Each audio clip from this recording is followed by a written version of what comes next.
Es la peña de Oreb que está brotando, agua de vida saludable para mí.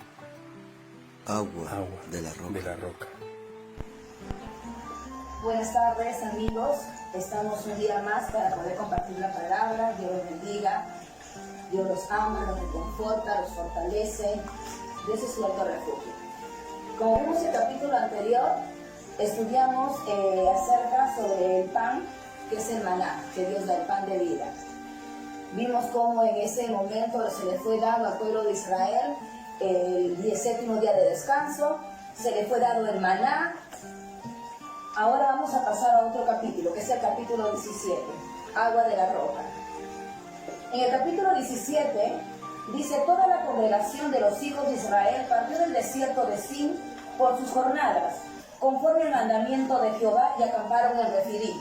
Si vamos a Números 33, versículo 12, la palabra dice que salieron del desierto de Sin y acamparon en Dovka y en Aluz luego. Pero sin embargo aquí en Éxodo 17 no nombran esos lugares. Debe ser porque quizás no pasó nada relevante en esos momentos, que no tomaron en cuenta los nombres de esos dos lugares. Entonces ellos salen caminan por el desierto de Sin y llegan a Refidim. Nuevamente el Señor los deja sin agua, sin beber. Ellos tienen durante el día el maná, tienen durante la tarde el codorniz, tenían la columna de fuego durante la noche que los acompañaba, y tenían también la columna de nube, ¿no?, que los cubría a ellos del calor. Pero sin embargo les faltaba algo muy esencial, que era el agua. En todo momento que ellos caminaban, al pasar por los desiertos, ellos tenían sed, y Jehová dejaba que ellos tuvieran sed, hasta que el pueblo, dice, nuevamente empezó a murmurar y se levantó contra Moisés. Hasta que Moisés nuevamente exclamó y dijo: ¿qué voy a hacer con ellos? Por poco me apedrearán, dice en la Biblia, ¿verdad? Dice el versículo 3, así que el pueblo tuvo allí sed y murmuró contra Moisés. En el versículo 4 dice: entonces clamó Moisés a Jehová diciendo: ¿qué haré con este pueblo? De aquí a un poco y me apedrearán. Lo que vemos acá, una cualidad muy importante de este líder, es que él tampoco se desesperaba. ¿Se imaginan la cantidad de israelitas caminando por el desierto? No estamos hablando de 100, no estamos hablando de 200, estamos hablando de muchos israelitas. Sin embargo, él fue un líder que tuvo la capacidad para poder dirigir a toda esa cantidad de personas y escuchar aún sus murmuraciones. ¿Cuántos de nosotros a veces sentimos murmuraciones y sentimos algunas cosas que nos reclaman a nosotros y decimos: ¿y ahora qué hacemos? Incluso en la casa, o los hijos, o en el trabajo. Cuando somos líderes en el trabajo y tenemos personal que comienzan a reclamar o comienzan no a ir las cosas muy bien. Y sin embargo, a veces un líder comienza a desesperarse y decir: ¿cuál es la salida? Sin embargo, acá vemos una cualidad muy interesante de Moisés. En todos los capítulos anteriores que hemos visto, dice la palabra que Moisés escuchó las murmuraciones, los reclamos del pueblo de Israel, pero la única opción que tuvo Moisés, que él vio que era la mejor, fue clamar a Jehová. Y dice: entonces clamó Moisés. Y en el versículo 5 escuchamos que Dios, cuando clamas, no se deja mucho tiempo sin responder, sin escuchar, mejor dicho. Y es ahí donde Jehová dice: Jehová dijo a Moisés: pasa delante del pueblo y toma contigo a los ancianos de Israel, y toma también en tu mano tu vara, con que golpeaste el río, y ve. Aquí vemos algo muy interesante. Dice que Jehová respondió. Cada vez que Moisés clamaba, Jehová respondía. Hay un clamor y Jehová siempre va a responder. Y le dice: toma en tu mano la vara. Ahora, ¿qué significa la vara para Moisés? La vara para Moisés significa el poder de Dios. La autoridad que desciende de lo alto y te da poder para manifestar la gloria de Jehová en la vida de él y en la vida del pueblo de Israel en ese momento. Cuando Moisés tenía la vara de Jehová, se sentía confiado, porque sabía que todo iba a ir bien, porque sabía que todo iba a caminar como estaba todo planeado según la mano de Dios. Entonces él toma la vara, se va hacia el monte Horeb, llamado también el monte Sinaí, y golpea la vara y sale agua de la roca para que el pueblo bebiese. Cuando saben que comienza a brotar agua de la roca, entonces muchos comienzan a correr y ir por el agua para que puedan beber. Ahora sabemos que no es usual que salga agua de la roca golpeando simplemente con una vara. En ese momento Moisés y el pueblo de Israel sabían que estaba ocurriendo ante sus ojos un milagro asombroso. Que simplemente Moisés agarrara en su mano el báculo y golpeara la roca y que de él saliera agua, era algo asombroso de la gloria de Dios. Entonces dice la palabra que el pueblo comenzó a beber el agua.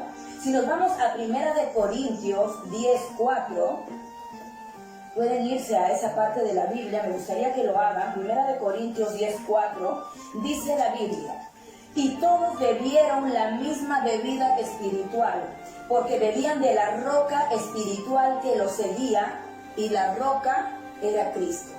Una vez más vemos que Jesús ya estaba en este momento acompañando al pueblo de Israel, sin que hubiera venido todavía en forma de hombre, sin que haya cumplido el plan perfecto de crucifixión. El Señor Jesús ya se encontraba con ellos desde ese momento, nunca los abandonó. Él estaba ahí. ¿Se dan cuenta que el pueblo de Israel siempre tenía sed? Siempre necesitaba en su desierto de tomar agua, de beber agua.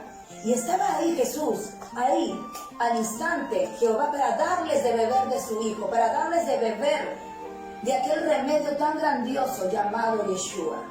Entonces en ese momento, dice, comenzó a brotar agua de la roca. Déjame decirte algo, aquella roca golpeada era Jesucristo. Ya se veía el plan de que Jesús iba a ser crucificado en esa cruz para que salga agua de la roca, aquella agua que tú ibas a dar de beber, que el Señor nos iba a dar de beber. Ya estaba todo, era una profecía grande que ya se venía. El Señor nos decía: mi hijo va a ser entregado y va a ser golpeado, y del cual fluirá agua espiritual para que tú y yo bebiésemos de él. Pero sin embargo en ese momento Moisés todavía no lo tenía claro tampoco. No como tú y yo, que ahora ya tenemos claro por qué aquella roca fue golpeada y por qué brotó agua de ella para dar a beber a aquellos sedientos, como tú, como yo, como el pueblo de Israel, que ellos no se daban cuenta que realmente necesitaban esa agua de vida que jamás, nunca más iba a hacerlos volver a tener sed, sino que iba a aplacar la sed de ellos. Si vamos a Deuteronomio 6:16,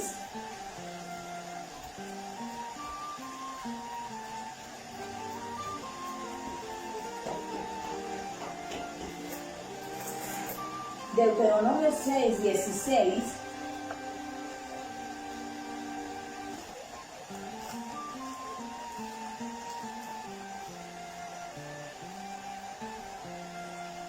dice: no tentaréis a Jehová vuestro Dios como lo tentaste en Masá.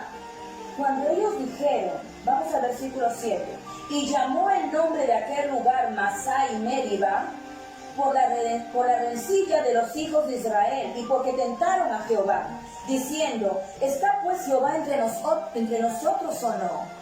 ¿Cuántas veces también nosotros, cuando las cosas no van caminando bien, cuántas veces nosotros, cuando van las cosas perfectas y de pronto se vuelve todo de un color que a nosotros nos hace muchas veces oprimirnos, nos hace muchas veces estar en angustias, y solemos decir a veces: ¿estás tú conmigo, Señor? ¿Me estás escuchando?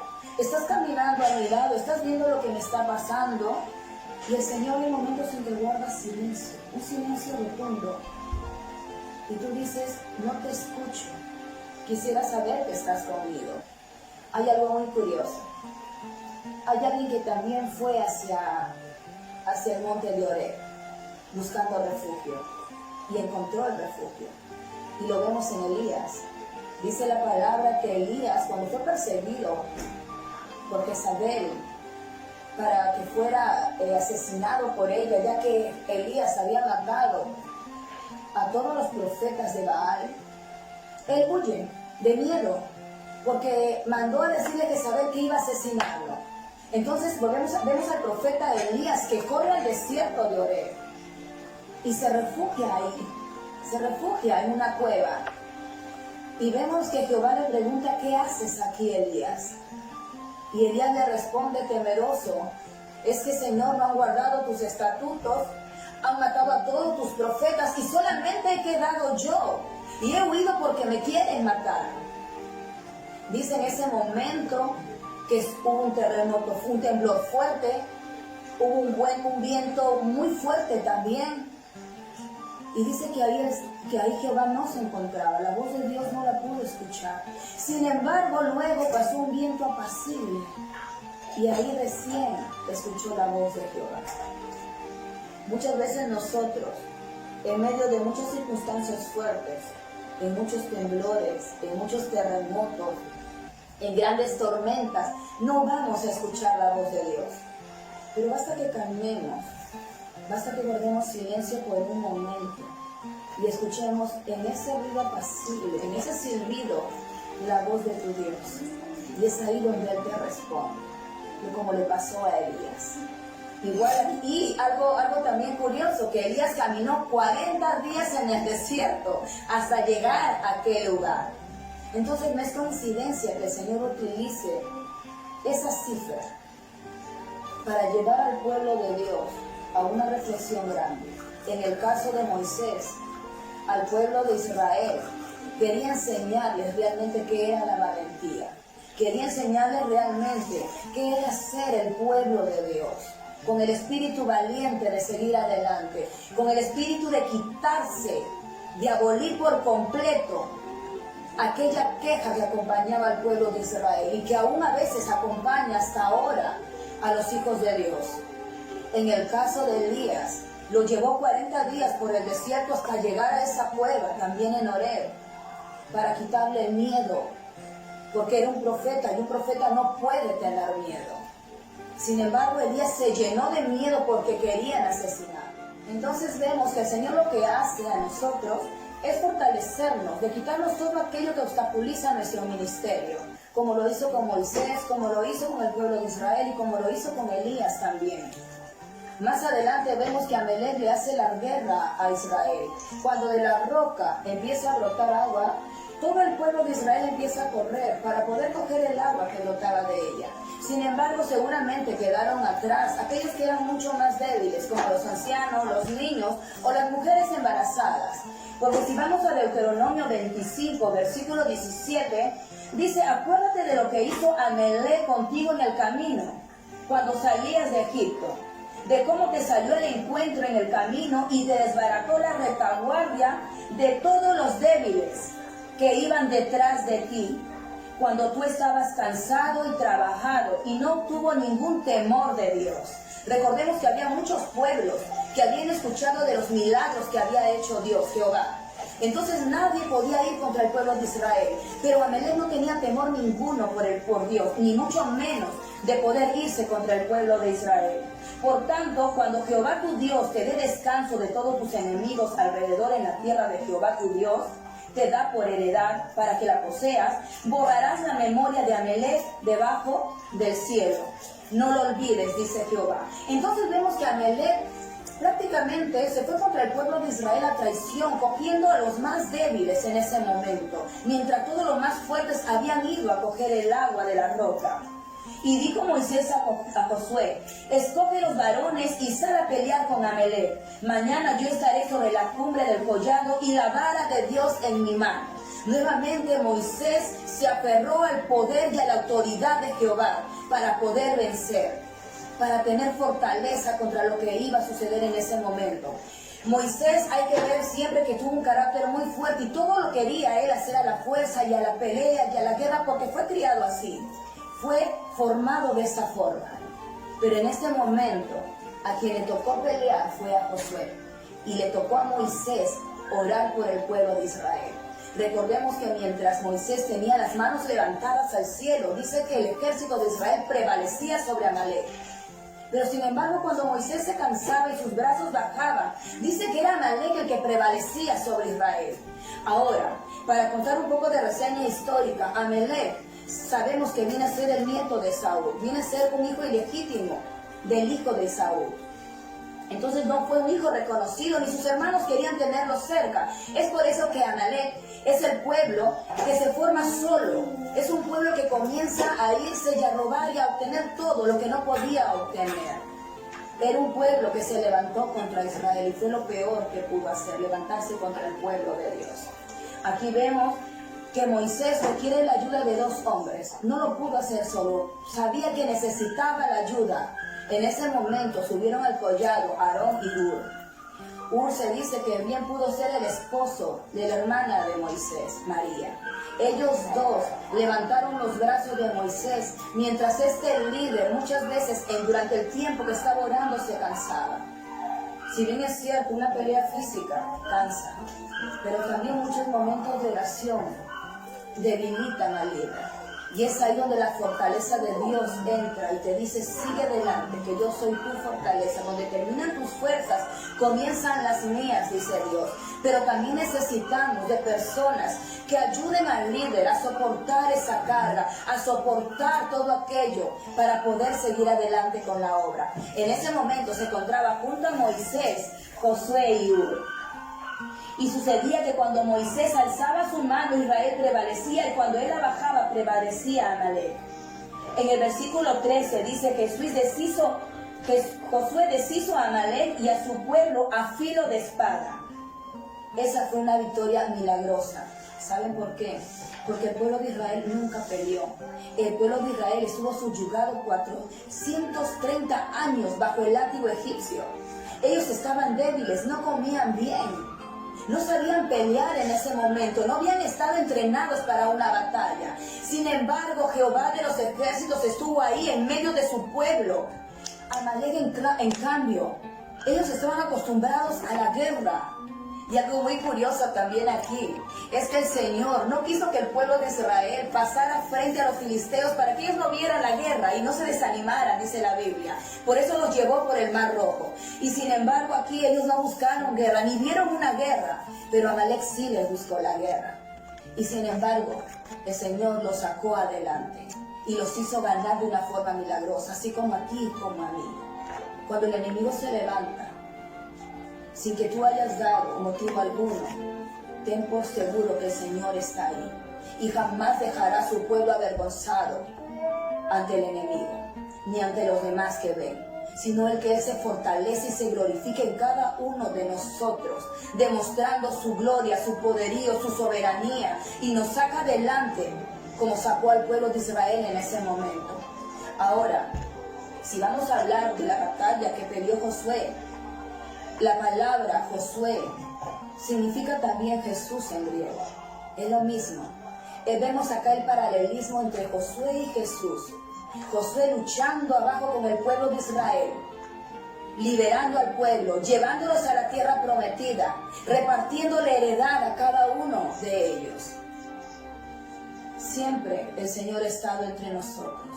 Siempre Yeshua ha estado entre nosotros, desde el momento en que fuimos liberados del pueblo de Israel, hasta este momento, en la actualidad, donde tú y yo libramos una gran batalla también contra el enemigo y contra nuestra propia carne también. El espíritu de Amalek, dice la palabra, que prevalecerá de generación en generación. Muchos dicen que ese espíritu se levanta a través de nuestra carne.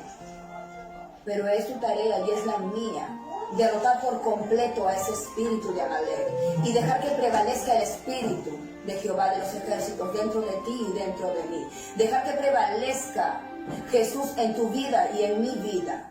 Derrotarlo como lo hizo en ese momento, en aquel momento, en ese desierto, en Refidim, en donde se llevó esa gran batalla. Moisés edificó ahí un altar y llamó su nombre Jehová Nisi. Es en este momento en donde Jehová se muestra a su pueblo como Jehová Nisi. Jehová es tu bandera, Jehová es tu estandarte. Levanta la bandera de Dios en tu mano y dile, Jehová pelea por mí, Jehová guerrea por mí, Jehová derrota por mí.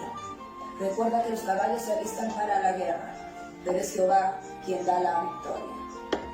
Así como le dio la victoria al pueblo de Israel en Refidim, también te da la victoria a ti y a mí en el campo de batalla en donde tú y yo nos encontremos. Así como Moisés levantó sus manos para orar, porque mientras él oraba, el pueblo de Dios prevalecía. Mientras tú levantes tus manos y ores a Jehová de los ejércitos, prevalece tu ejército, tu vida, tu familia y todas las áreas que el Señor te ha dado para que tú conquistes en esta tierra. Porque el Señor no te mandó a ti ni a mí para sufrir. Porque el Señor no te mandó a ti y a mí para que el enemigo haga con nosotros lo que él desee, sino más bien para que tú te enseñorees sobre todo ello. Tenemos la victoria en nuestras manos. Levanta las manos como Moisés. Levanta las manos y ora. Porque hay un Josué, un Jesús peleando por ti, peleando por tu batalla y por la mía.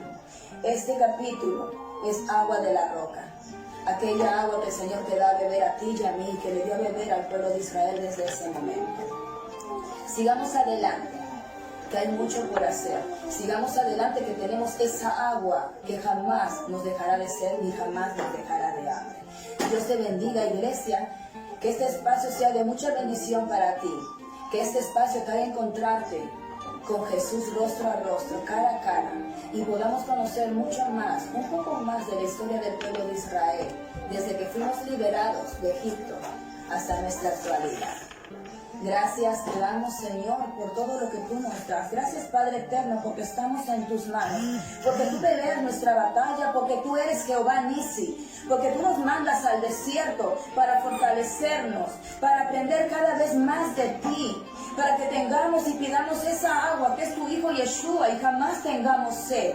Tú afirmas mis pasos en la batalla, tú fortaleces mis manos en cada batalla. Tuya es la gloria por siempre y por siempre, Señor. Alabado sea tu nombre, mi Dios. Gracias te damos, Señor. Amén. Agua de la roca.